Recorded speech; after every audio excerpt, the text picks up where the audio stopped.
Hi, my name is Stephanie Snook, and I am doing a visual report on the sustainability of fish farms and if it is possible to be sustained. This is Napoleon. He will be helping me in this demonstration, or report, I suppose. Anyway, fish farms and their sustainability.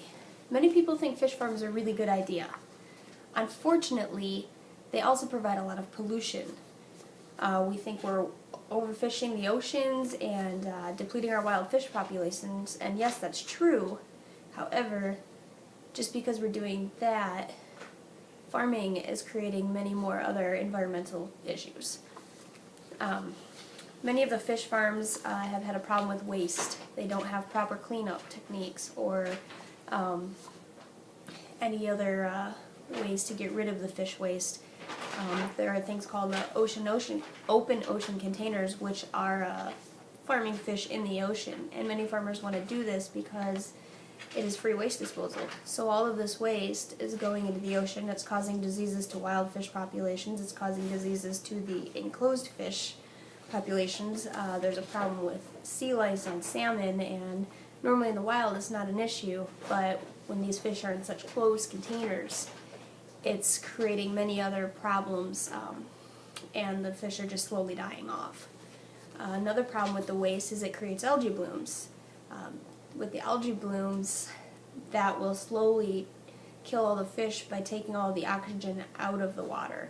So that is another sad thing that is unaware with the fish farming. This chart right here shows how fishing has been on a rise. In 1950, this is sorry about that, per million tons, and it was just about right here. Now at 2011, we are all the way up here, which is, apologies, I have it on here. There's a smaller version of it. That is at 150 million tons. Black is the wild fish, and then that is the inland aquaculture, which is the inland fish farms, which has been on a rise and is also causing much pollution. A lot of that fish waste is going into areas like farms and everything, and it's unfortunately usually toxic because they treat these fish with chemicals and other toxins to get rid of the diseases that they're causing. Excuse me. So not only has the marine fishing gone up considerably, that's zero, and that was at about 25 million tons. That alone right here in 2011 is up to 100 tons a year. And I don't think it's because there's more people. I think the biggest problem is there's been a sushi increase and rise. Sushi has just skyrocketed, and has, unfortunately, the demand, we do not have the supply. And people have enough money to continue to want and need this, instead of saying, you know, we can eat something else. There are many fish that are just being fished out of extinction. Bluefin tuna are one of them. The only reason they might be on a rise right now is because of the Fukushima radiation spill. All of that nuclear waste went in there, and nobody wants to eat those fish. So it's the only thing giving the bluefin tuna a chance to actually reproduce again. Unfortunately, they're probably going to be mutated. However, it still might start to replenish their population. Sorry, that's my rant. Fish farms do sound like a good idea. You know, it would produce many fish. It would help people be able to eat better. And there are a few places that are really trying to do the sustainable fish farming. There's one gentleman who decided he wanted to start feeding the fish their natural diet. Unfortunately, the feed ratio cost is $1.50 per pound, and that's just with 2 types of algae and not even fish oil anymore. It's all natural. It's just 2 types of algae.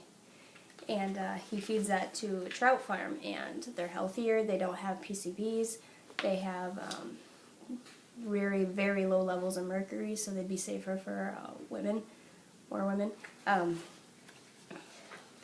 and that's pretty cool. Unfortunately, the farmers want to stay with their feed ration, or feed they have now, which is about 50 cents a pound, and that consists of freeze-dried wild fish such as herring and sardines, which are being overfished so we could feed our farmed fish, and also it has chicken meal and bone meal in it.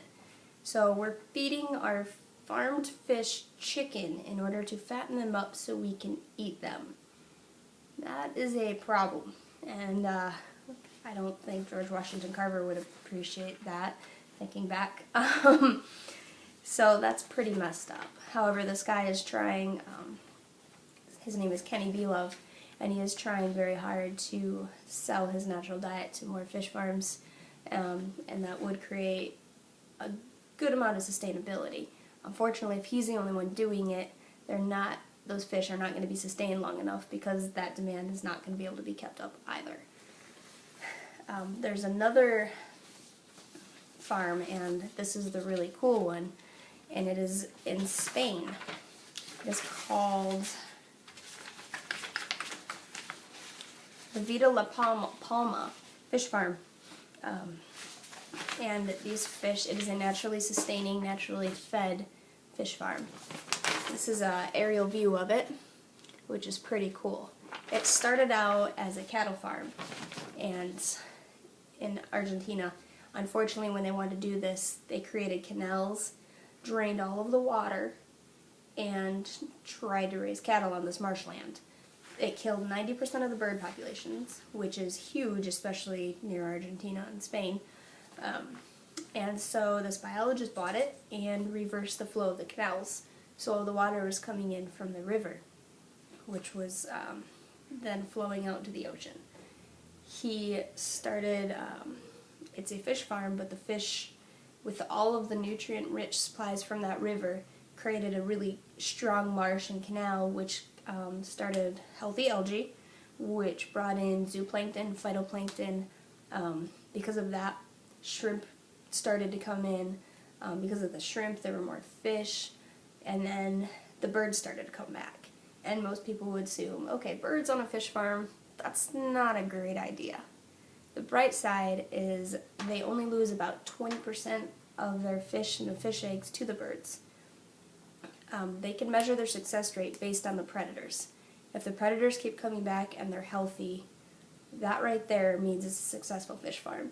The other cool area is as the water is flowing in from the river, when it flows back into the ocean, because this land is so rich, it is cleaning the water. So our oceans are slowly getting cleaner.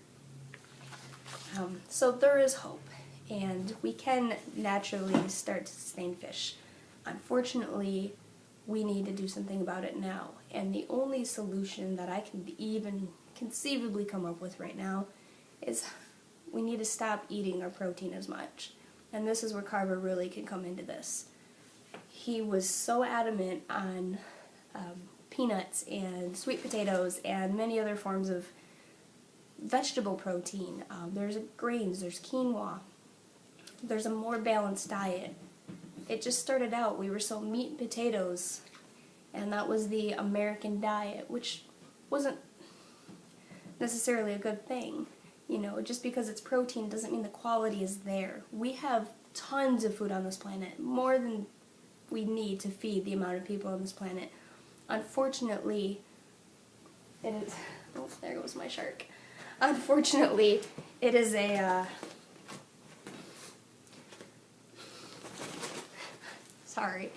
Unfortunately, the quality is not there, and because of that, people are still starving to death. We could easily go back to our natural diets. We could eat more vegetables. We could plant more organically. We need to teach communities how to have those sustained farms within themselves. We need to teach communities how to feed themselves instead of having to go get our fish from Japan or raise cattle to the point where they are so undernourished and unhealthy and eating grain. That's not what they were meant to eat. Carver had it right. We can have a balanced diet. We can have nutrient-rich soil. We need to go back to that. We need to not eat our steak and potatoes every day because that's not good for us, and that's not what our bodies are supposed to have. We're supposed to be healthier. We're supposed to be a more balanced society. We're supposed to have natural things in us, not toxins, not all of these chemicals, these pesticides swarming around. And people survived without all of that. People are more unhealthy now than they ever were, and that's a really big issue. And I think if we really went back to the more natural ways of eating, we could have more replenished oceans. We could fish responsibly. It's also going to come down to governments. The Japanese government would not let you put bluefin tuna on an endangered species list. There's so much money that revolves around their economics with their fish that they can control that. And if we lose one species, there's 90% of the predators that were in the oceans that are gone. We're losing all of them. And that's messing up the whole ecosystem. It's messing up the aquatic ecosystem. It's messing up our agricultural ecosystem. We are all connected, and the faster we understand that, and the faster we realize that we don't always need that steak and potatoes. We don't need that expensive sushi that came from a million miles away. That's not good for us all the time. We can eat sustainably. We can be knowledgeable about where our food comes from. You know, every expert that I was consulted when I was researching this project was like, know where your fish comes from. If you like a certain kind of fish, find out if it's sustainable. Find out if it's in season. Find out if it's a smart way to eat it. There's many ways. If we could just be more knowledgeable about our food and our intake and what we're eating and our diet, we just need to be educated, and we just need to teach our kids that it's okay to have vegetables once in a while. It's okay to just eat a grain and a pasta. It is okay to have that balance, because that more balance, that's going to make your body healthier. It's going to make your system healthier. It's going to make you feel a lot better. And not only will you be helping yourself, your family, your community, you'll be helping the planet. And Carver wanted that for people. He wanted people to be able to support themselves. He wanted them to be healthy. He wanted them to live a better life and be educated. And we could do that. We just need to continue to look for new solutions, new innovations, and understand what we're eating, what we're doing. Thank you.